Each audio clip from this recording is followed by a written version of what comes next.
Hopefully the size of the group wasn't much of a hindrance for you guys. As I said, I like doing these tours. I get to meet people from all over the world. Hope you guys got to talk to other people along the way. That's what traveling's all about, in my opinion. Apart from putting pictures on Facebook, we also do our marketing from TripAdvisor.com. Did anyone find out about the tour company from TripAdvisor? Yes, okay. If you like writing positive reviews, you can use my name, Ryan, R-Y-A-N. If your review is going to be negative, that's fine. You tell me what I did wrong. Use my alter ego, Claire. And Claire works for that boat company over there, one of those ones. She doesn't work there anymore. We don't know. Well, I have a fair idea why, but don't ask any more questions. If you're here to see the changing of the guards, this is quite important because everyone is always going to ask, or always ask me, where is the changing of the guards? Well, at 11:45 or 5:12, I think it is, there should be a band that walks past here. They go down this street. They cross the palace over here and they start, see where the buildings change colour? The different shades of yellow. You turn right.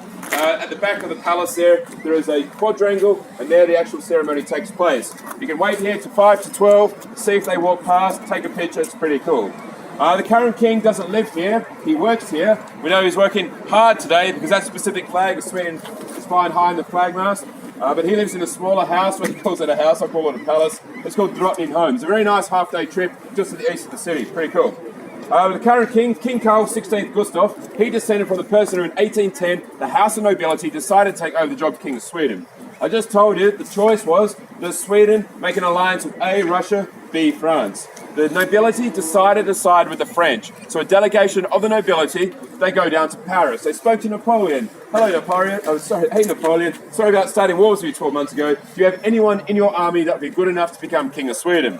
Napoleon introduced the nobility to this gentleman here. Now, I'm about to murder the French language. Who can speak French? Yes, good. All right. So in French, his name is General Jean-Baptiste. Is that Jean-Baptiste? Okay, well, that sounds a lot better than me, okay? Jean-Baptiste Bernadotte. Did you say that? General Jean-Baptiste. Okay, General Jean-Baptiste Bernadotte. For you from Australia, this is Johnny Baptist, okay? I've got it. Yours sounds better. I'm going to just say Johnny Baptist. All right, so this is Johnny Baptiste Bernadotte. He's a general of Napoleon's army. He's modelling H&M's 1810 Summer White Pant collection. Fine specimen of a bloke. But most of us have done European History 101, and we know about Napoleon's army. You know the whole French Revolution thing. They were very anti-monarch, weren't they? Well, Bernadotte was a commoner in Napoleon's army, and he worked his way up to the top of the army by gaining respect from his peers. One of the ways he did this in his early days, he got tattooed in French on the side of his buttocks, "Death to the King." Now, when Bernadotte became King of Sweden in 1818, he never had a team of people that dressed or undressed him. Now we can understand why. But the nobility said something along the lines of, "Bernadotte, how would you like to extend your career? Come to Sweden, become king, you'll love it here, it's brilliant." He gets here and realises the nobility were not 100% honest with Sweden's national situation. At that stage, we had a very large national debt with the Dutch. If you ever do business with Dutch people, you've got 14 days maximum to pay off that invoice before things go bad.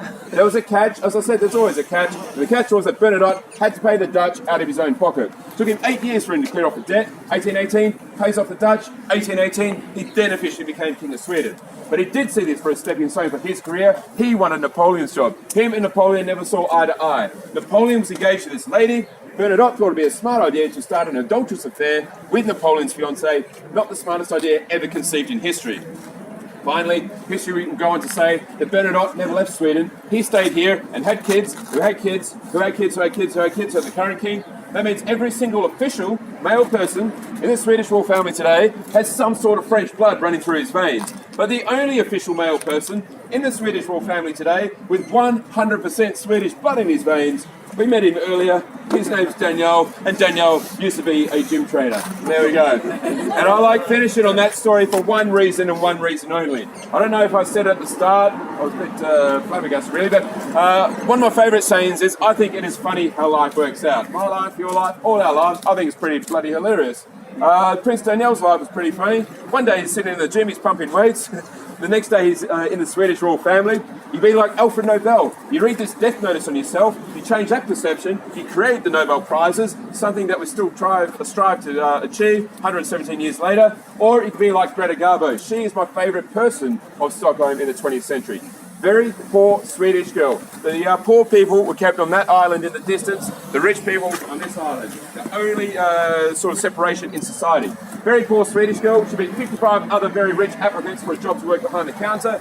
Leading lady of Hollywood. She died with $37 million to her name. As of October 2016, she's now the face of the new £100 note. That's pretty cool. Or better still, you'll be like our mates from the Stockholm Syndrome.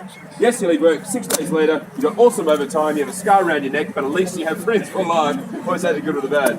Anyway, ladies and gentlemen, thank you very much for coming on this light-hearted look at modern contemporary history of Stockholm. I hope you've enjoyed the tour. I really enjoyed the tour. You guys have been great.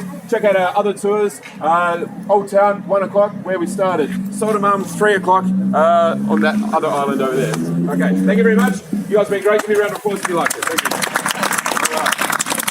So, I'll stick around, I'll answer questions, I'll put things on maps, whatever you want. I did say at the start though, that I work on tips only. You guys can individually value what you think is fair. You fold it up, shake it gangster style. I have change if you need change. Euro notes is fine as well. I cannot accept foreign coins, I can't change them. ATM's on the corner there if you need it. Stick around, I'll answer some questions. Thank you very much. Enjoy Stockholm, it's brilliant.